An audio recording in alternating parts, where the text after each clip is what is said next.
here.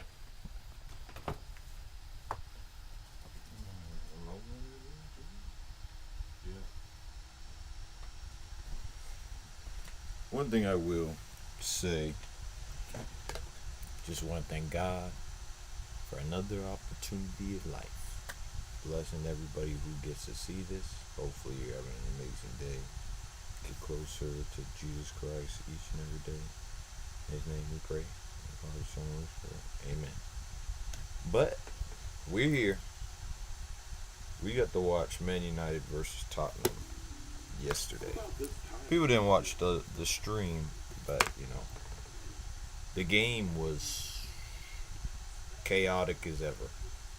Every time United get a chance to progress in terms of winning, we always take a few steps backward. I watched Man United every game this season. I believe it's every game this season I've watched.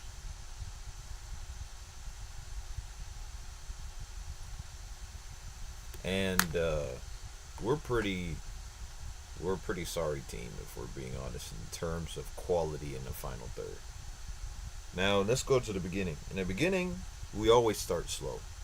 We're trying to adapt to the game. We're trying to test the opposition. We're trying to test Tottenham. We're trying to see if we can break down the press. We're still learning the system. That was game 8, and Ruben Amorim's tenure as the Man United head coach. You watch the game, and you see, I'm like, okay, we're having a hard time from the first 5-10 minutes, and they look like they have a little bit more of the possession, but we were both testing each other. Then we started warming up into the game. Then we started breaking the press a few times. We started getting in the final third more consistently, and we were there. The game was there for the taking all game. But then in the end of that second half, they started to get life, and then they scored that goal. The biggest mistakes that we've had all night is that we concede easy chances. Nottingham Forest was an example. Goalkeeper mistake, defensive mistakes. They had 3 gifted goals given to them.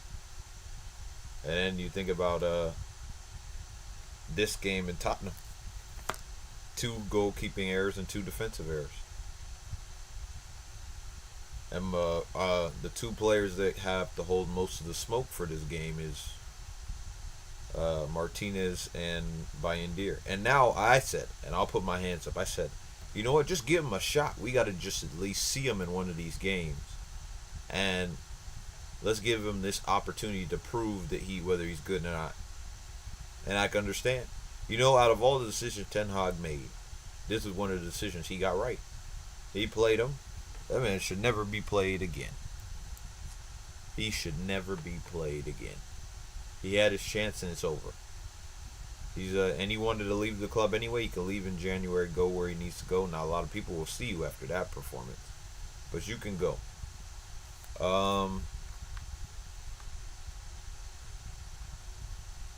Sorry.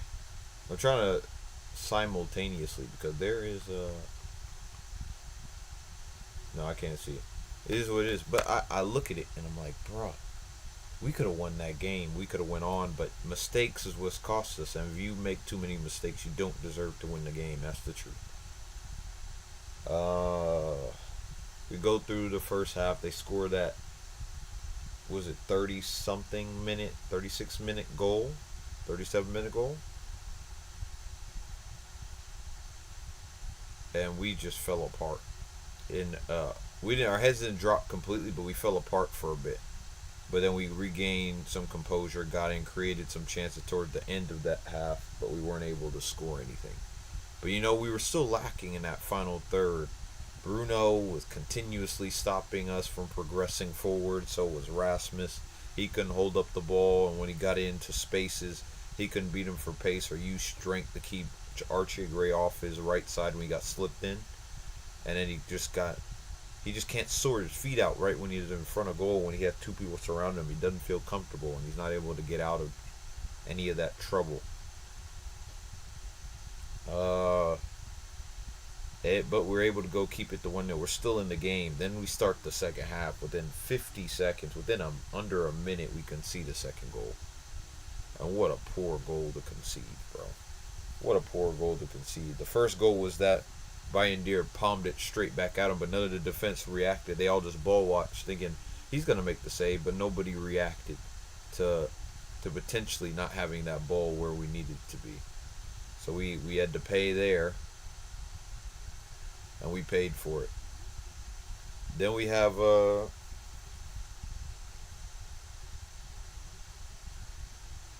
the second goal. It was just, what was it? What was the second goal was where it was on. The second goal was, oh yeah, the second goal was Lissandro Martinez, where the ball got put into the box and it was fizzed across, and this man just hit it with the outside of his boot instead of turning him, just clearing it away, and he just taps it to Kulusevski and he makes it 2-0. And then we're just struggling. We get a bit more, some possession back again. We're able to press, but we have nothing in the final third. And then they score on the third goal, where they just get in behind nine defense, a ball over the top, gets to Solanke, brings it down, gets around Martinez, gets it to Johnny Evans because he subbed on right before halftime because Lindelof went down, another injury added on to it. And then he plays it back, and then he gets around him, and then he hits it near post and beats Bayendir there too. He's not saving that anyway. And then we're down 3-0. And I was like, bruh, at this moment, I was like, bruh, the way we're defending, I don't think we can win this game. But then, bless the Fraser Forster, the first thing he does, give the ball away. Just so sloppy. Light ball right into him, good press by Bruno. Bruno's right position, dribbles past, plays it in Xerxes. Xerxes finishes, gets his goal. Then you get it into the second chance. Forster gets the ball into him. Archie Gray passes it. Basuma passes Archie Gray. Archie Gray passes it back to Forster. And Amad Diallo curls his run and then just slides into it and bounces off his leg and in. And that was like 2-0. And I was like, yes. It was 3-2. And I said, bruh, if they fumble this, oh my, the scenes that will be on the timeline and on YouTube and everything, we're going to be crazy. Because you can't lose that game being up 3-0. And we weren't able to create a chance. And then you gifted us 2 chances. And we had other chances. We had the Eriksson chance too. 2 chances, cutbacks by Dallo into the box, where Eriksson just couldn't find the bottom corner. In either side, he couldn't pick a corner. And just slot it. That's why I said we're lacking the quality in the final third to make those chances, to finish those chances off. And that's a problem for us. We're not able to put those chances to bed, and we would have been in the game. We would have been right there with them. 3-3, 4-3. Might have been more scoring. And we might have put them under more pressure, and they might have collapsed earlier, and then we would have won the game. Possibly. You never know how football works or how sports work in the moment. If you would have scored or created a chance, what would have happened? Oh, my days. We had chances. We created abundance of chances, but, Hoyland. Then they scored the 4th goal before we got our 3rd. It was a whipped-in cross from a corner, straight in, direct corner into the box, and Bayendir just isn't strong enough. He should have went up into the body of him to try to claim it and said, bro, you got in my way. He interfered it before the ball was claimed. And he would have had a chance to be called for a foul, but he was weak in the box, in the 6-yard box. He was soft, and it just went in. I was like, it could be called a foul if we had VAR, but I'm like, bro, it's still soft for me. Like, it could, but it's still soft. I think he should do better.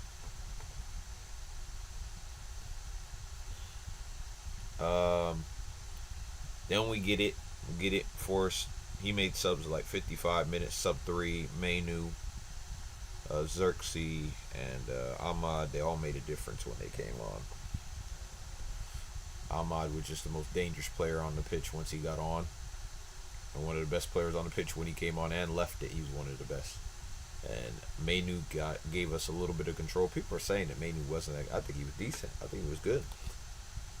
But, everyone else sees the game differently. I thought he was actually decent in the game.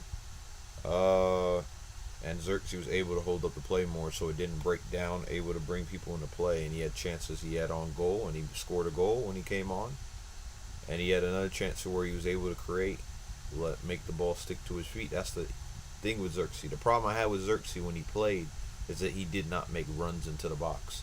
Like when Bruno played in Mazraoui could have cut it straight back. Both Garnacho and Xerxes both didn't make a run into the box. But I could have seen Xerxes was just trying to trail off. Mazraoui didn't see him. But I don't get the excuse for Garnacho. Garnacho should have made a straight run across, right in between, in between the right back and the center back, and he would have been back post scores. But he's devoid of confidence. But I said, bruh, if you want to make a difference and you want to get that spot back, you won the Puskas Award, but he doesn't have the quality to play in this system. And I just say it how it is. But that's for another video that I'll probably do right after this.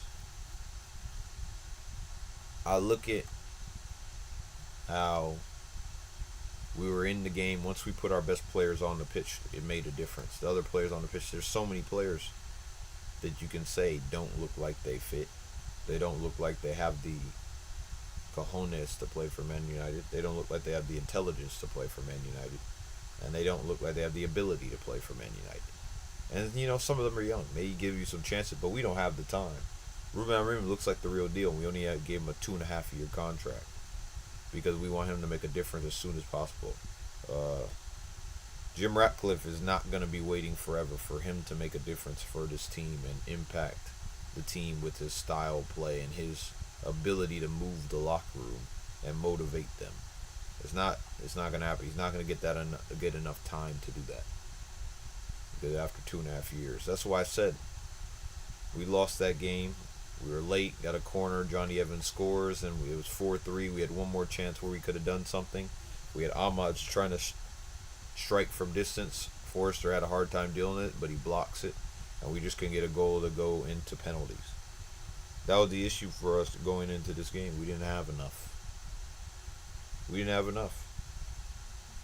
And people can judge the manager. He said, well, he shouldn't have went with that lineup. He should have went full strong to win this game. I'm like, but he knows, bro. We got injuries of Lindelof, Luke Shaw, and I think one more person is off injured as well. And DeLitt was sick. We had so many people that were out. They got out during the game or out prior to the game that we can't really take as many risks as we want to. So that's a big issue for me because we need to win games. We want to win the Carabao Cup. We want to win everything. But we also got to be realistic with where we are at the moment. And I look at this team and I'm like, I know what I need. I know the positions that I need. And we'll talk about that in another video. But the people, I'll talk about it in the next video I make. I'm going to go back live in a second. But I just want to have a quick review of the game. Nothing too serious. But Man United aren't back.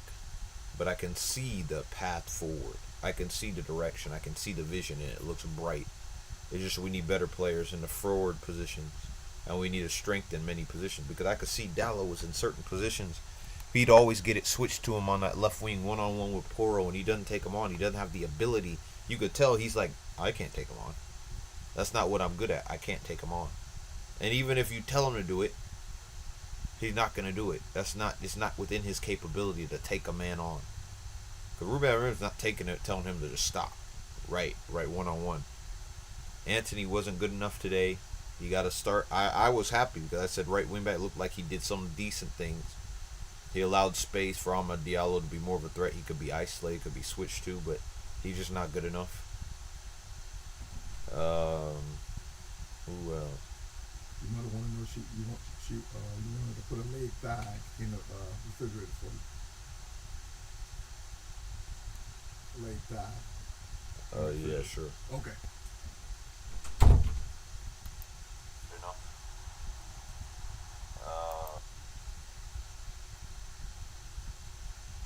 Yeah. Is what it is.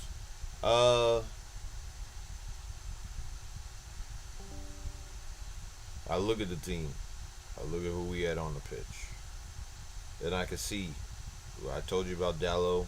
Anthony just didn't have the ability to occupy between the spaces, hold up play, stretch the players across, draw them out of position so we could play it down that side again and go again, or switch the play and isolate, overload. He couldn't let us overload.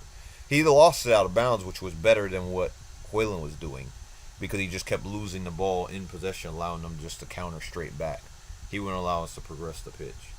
And people have their own biases. They'll be like, well, Anthony has been bad for a long time because Anthony wasn't great today. Then that means that he was worse than Hoyland because Hoyland he scored goals. I think Hoyland was worse. I don't think he did anything. I think Anthony, at least in certain areas, was in certain areas of the pitch, but he didn't do much. Those what and what. He was slightly better. It's not that great. I look at it and I'm looking at the problems. I think Mazraoui lost the ball quite a few times in that position. I haven't seen him enough in attacking areas, but you saw when he overlapped, he was able to get in attacking areas, but no one made the run. If someone made the run in that space, to be able to occupy certain spaces on the pitch, that's my issue with that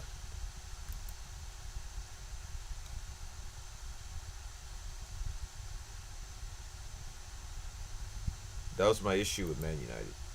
That we don't occupy good spaces on the pitch. We don't.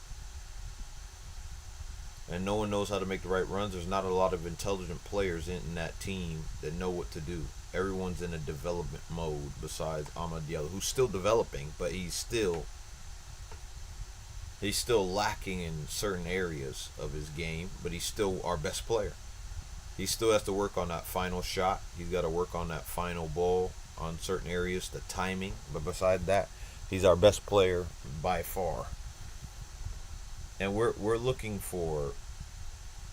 I know what type of players I'm looking for in certain positions. I know where this team is going. I'm happy at Ruben Amorim. In the future, I hope he doesn't do this. This is just, I give him these 10, 15 games is all trial period. He's trying to learn which players he can trust, which players he can't. He's going to rotate them in certain positions when he absolutely needs to, but he's not going to. After this game, he already knows what they need to do. He's going to give Anthony another shot because it's a squad game. He knows it's a long season. We have a lot more games to play. So it's really difficult for him to just be like, you know what, never play him again. You can't just throw every single academy player he doesn't think is ready into the team. I think that there are certain players that are playing with the academy. I think Sekou Kone is going to make an appearance because they already told us that he's not an academy signing. He's a first team signing. He's just trying to get him used to life in England, in Manchester. And I think he's had a lot of time to get but he got injured. I think he would have been making some type of debut in this Carabao Cup game as he could rotate. But he doesn't have anybody, and he's going to rely on him more in the future. That's what I believe. I think he has the ability to play in the first team. I think he's above the under 21s, and he can impact the game. And he's only 18. Credit that. But I think he's good enough to play. Everyone else, I was just like, you just have legs. He has the technical ability, the progression. He has majority of the things you need to be at the top level. That's my opinion. I look at Cheeto. Cheeto may, but he's going to take a while. I think he needs to play a few more games under 21s. The under 18s and under 20s, I think he still needs 5-10 games more where he's playing at top level for him to get his first start. That's where I said I hope that he can. There's a lot of good academy players that we have that are very talented that I hope could make it. And not everyone's going to make it. I just hope a couple will make it. And then we can find funds and let the ones that are very talented but older go on, sell them, get some fees for them, and they can make an impact somewhere else and grow. And maybe sometime in the future we can sign them back if they become that thing, become a better, and we need some more depth in the lineup. That's fine. That's why I said not every player is gonna make it in Man United from the academy. That's just a ludicrous idea if you really think that's gonna happen. It's not. Only one at the most may make it, and we might get lucky and get 2, maybe get 3. We're lucky to get that many. We're not gonna get more than that. That's why I'm hoping that in the future we get to see them, because I think this is there. I think Cheeto has the he runs his running, his positioning, his runs, finishing, all decent, but he's still very young. Is he the one that turned 17? Or was it someone else who turned 17? I can't remember. He's 16, 17. He's still got 2 more years of development, and he could become a player that we can utilize, and then we'll see how it goes from there.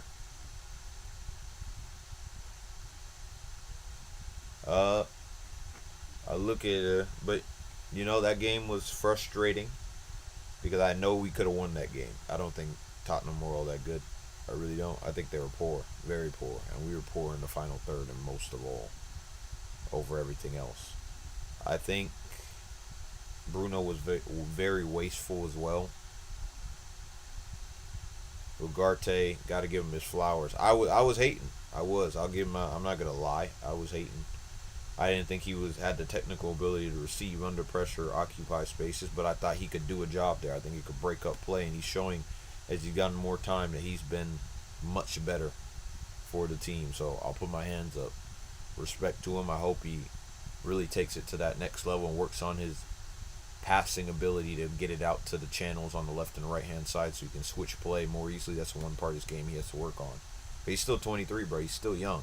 He can still evolve that part of the game. I think he has the ability. I just don't think he can do it as consistently over for high volume of chances of switching the play.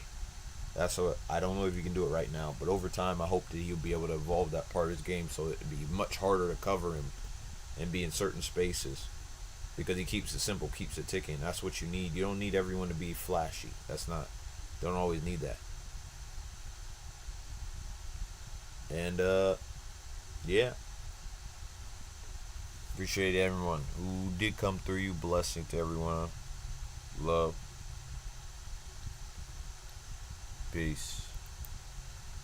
We like, comment, subscribe. We'll see you in the next video that I'll probably come out with soon. We'll see. Peace.